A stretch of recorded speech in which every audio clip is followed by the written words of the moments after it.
Okay, so going back to my last video from yesterday and the two videos prior to it and a few videos before those, all relating to the same thing about can the immaterial exist inside of something. Okay, so basically already gone over those in great detail and gave proof that the immaterial, according to my arguments, the immaterial cannot exist inside of something. So to take it a step further, to go to deconstruct this argument and this entire notion, even further, to make it even, to dumb it down further, to go even further, to go even beyond what I did already. Let's add in this argument talked about in this article, which I did not write, and I just happened to stumble upon to try to find a way to link a source of information aside from myself for my channel. I feel it's necessary because it's going to higher the chances of people, neurotypicals in particular, obviously believing what I'm saying is not nonsense, and the things I've been saying aren't nonsense. I've been doing this for a very long time now. And basically, to just get this ball rolling, so to speak, I'm going to just bring up what was said. I mean, I pretty much gave examples, but I guess I didn't give the most effective examples I could have so far, until this video, which gives a good idea of what I was saying. I mean, I gave a pretty good example with the drawing in the last video, my own drawing, but this is the best example I've stumbled across anywhere of what I'm saying being true, and it also works nicely when you use it hand in hand with my other proofs that the immaterial cannot exist inside of something. So, okay, so yeah, so basically it's like, sorry.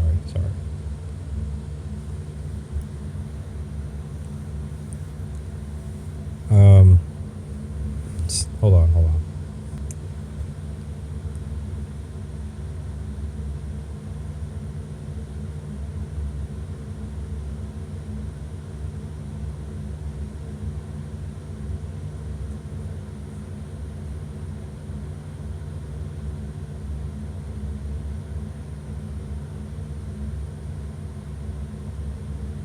Yeah, so, anyway.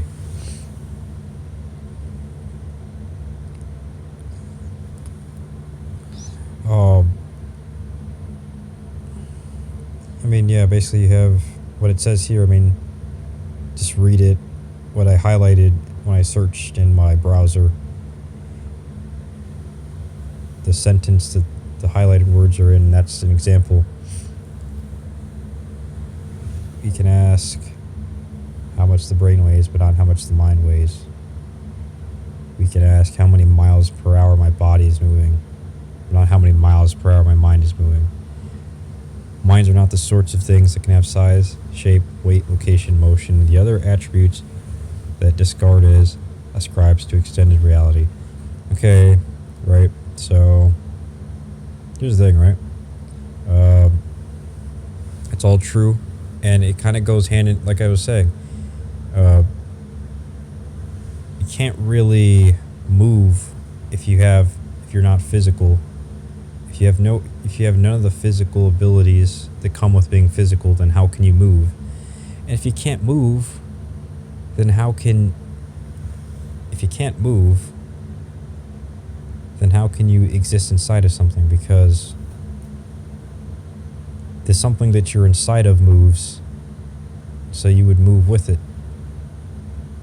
If you couldn't move, but you were inside of something that moves, then you would stay put, and the thing that you're inside would be moving even though you're staying put, but you'd still be with it wherever you go, which is a paradox. So you could argue that by that logic, if the soul is inside the body and it's moving with the body even though the soul cannot move, then there's a real paradox in real life. The soul being the mind, which is just thoughts moving with the body. Like I said, I don't think that's what really happens. I don't think God would allow that to happen. I think he would just make it so that, like I said, the soul, the thoughts, the mind are not moving. They don't exist inside of something. They're just a force of nature that do not move. And if they do, and if the soul does move, if the mind moves, if thoughts move, what is moving them? There has to be some physical force to move this non-physical force, which, according to neurotypicals, in the context they're describing, would have to be at least somewhat physical to be able to move in order to exist. I mean, look, you could say that the soul does not move and it exists inside of our world, and say, okay, and sure, that already ignores the fact, contradicts how whatever it's inside of does move, so it would be moving with it. But even if we just said the soul doesn't move and is inside of the physical world, well, then you have it's on you to demonstrate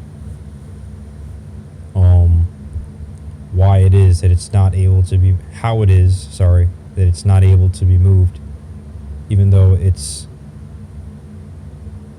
able to exist inside of the place. I mean, if it can exist inside of the space, then why can't it be moved inside of the? How come it cannot be moved inside of the space? According to the laws of physics, this just wouldn't hold true, that it cannot be moved. You'd have to say that all the laws of physics, either none of them apply and they're just an illusion, or you'd have to say that they all apply, but they break down arbitrarily break down with certain immaterial forces of nature. Or basically they break down against immaterial forces of nature. Mostly, but only to the degree that they do not this is so absurd. Only to the degree, right, that they do not move the immaterial forces of nature. And they don't enact any sort of physical things on the immaterial forces of nature, other than allowing the immaterial forces of nature to exist inside of things. It's just, there's too many paradoxes going on there, and it's just like, just to name one or two is not enough for these neurotypicals, clearly, as I've done time and time again. And I'd have to name 20 before they realize even one paradox is going on for that to be true. And that, in general, paradoxes happen anyway. If I was even talking about these things, there'd have to be paradoxes to lead to this, but yeah. So, as I've said, I mean, I'm not the first to talk about the kinds of things I do on my channel, but even this article just supports what I was saying about people who have talked about the kinds of things I have. There's some things I've talked about that others have talked about before me, but it's always been very few, and I mean it out of the controversial things. And even then, nobody really used it to take it a step further, or take it steps further to make even grander discoveries. At least not as far as I'm aware of on the internet, anyway. Not on the internet in Earth's history has anybody talked about the even more important intricacies of some of the things I've talked about, and the lengths I went to prove many of my different theories and arguments and claims as true. So yeah, I mean, like it says, you can measure how fast your body is moving, how fast that's going, but you can't measure how fast the mind is moving. And so if it's not moving, right? The mind isn't moving, but the body is. Then how do you figure that the mind itself is in the body in the first place if it's not even moving with it? So there you go. It's right there. That's another way to look at it. I mean, we could draw this if you want, but to go with it, just imagine a picture of a body, and then you put something in there to try to represent a mind in the body. But then the body is moving a certain miles per hour as the comic strip goes on. But since, according to the laws of logic and physics, the mind would not move with it, then that would mean that the mind is not bound to the body. It's not even in the body. It's just something. There's just a correlation between the actions and qualities produced by mind and body, and a strong bond and relationship between them. So to speak. So that's all there is to that. It's just an illusion, like I was saying. Same thing with the brain and the brain and the mind. I mean, the brain is not the mind. The brain does not create the mind. The mind does not create the brain. They're completely different things. One is physical, one is non-physical, which are just opposites. The physical is the opposite of the non-physical. It's like saying opposites are the same thing, which doesn't make any sense. So, just false equivocation. So, ultimately, it's a really dumb argument that the soul is inside of the body. There's just a correlation between when the brain the state of the brain, the health of the brain determines the health of the mind. Because it kind of is like a currency, and that there's a currency going on with that. It's like that's the cost of misusing your mind and body. It's the cost of misusing the physical and misusing the non-physical. There has to be consequences and costs to it, even major ones.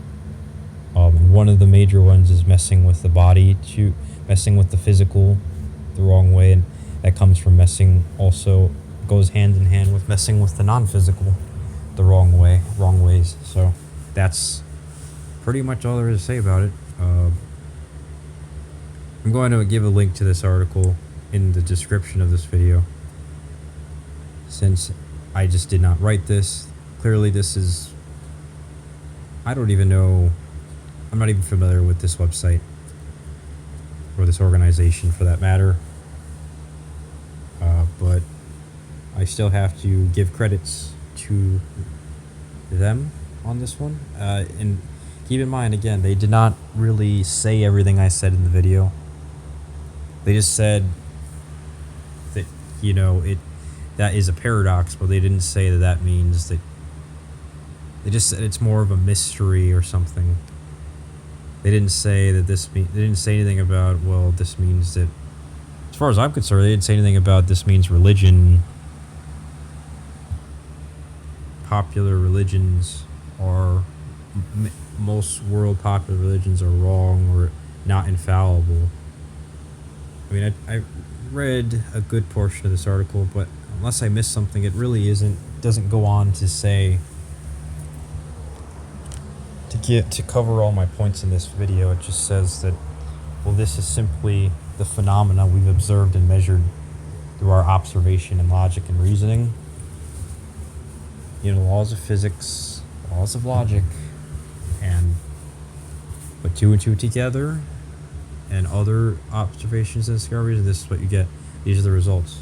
We found that there's a correlation, but obviously it's not really true to say that the non-physical physically pushes the physical, or that it's physically attached to the physical. So it's just, I don't think it goes on to say that it doesn't say anything about, it might be saying something about what this means for religion, though. I mean, you can take a look what it says here. Although philosophical behaviorism has fallen out of fashion, its recommendations to attend to the importance of the body and language, blah, blah, blah. Mentalistic terms do not have meaning with virtue, blah, blah, blah, blah, blah, blah.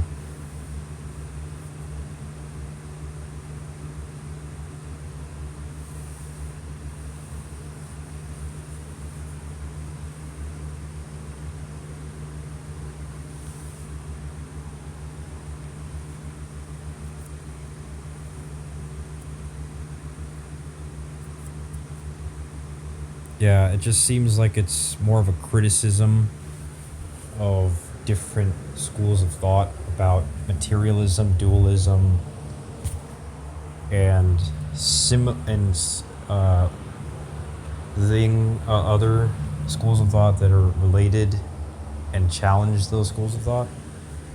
And it does so by bringing up these kinds of things, which obviously would be begged would be the begged questions of those schools of thoughts when you pit them against each other.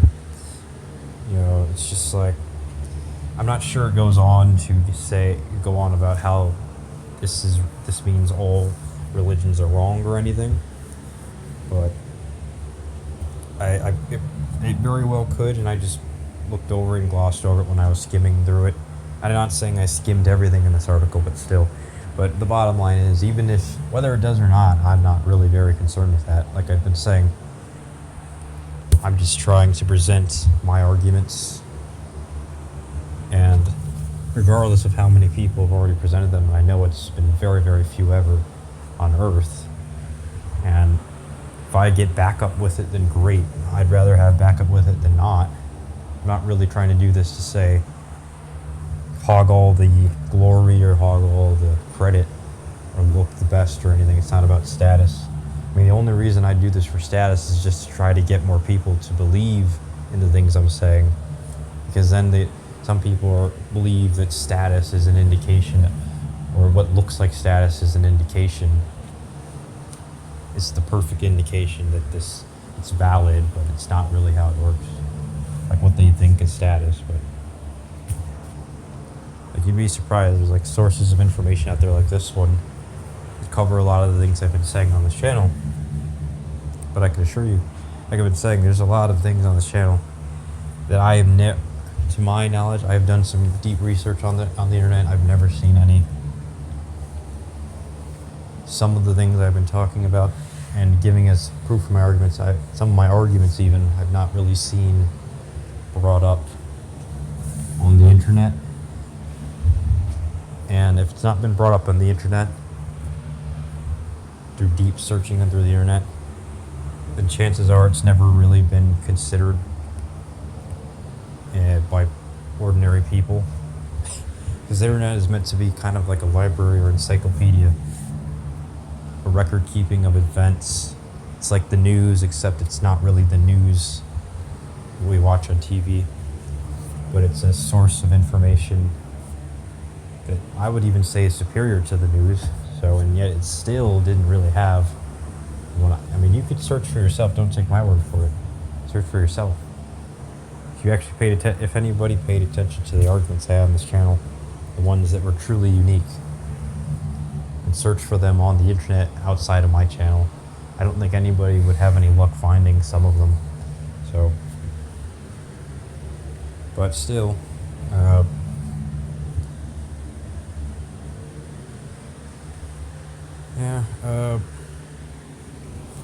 but either way, it's just something to consider. It's very, very interesting, I would say, when you consider that these are the kinds of proofs out there that most major world religions in history are wrong. And the other thing is that I've just never seen, upon my own research, I've looked up major proof that all major world religions are wrong. I've done that kind of research and just never found anything on it aside from my channel.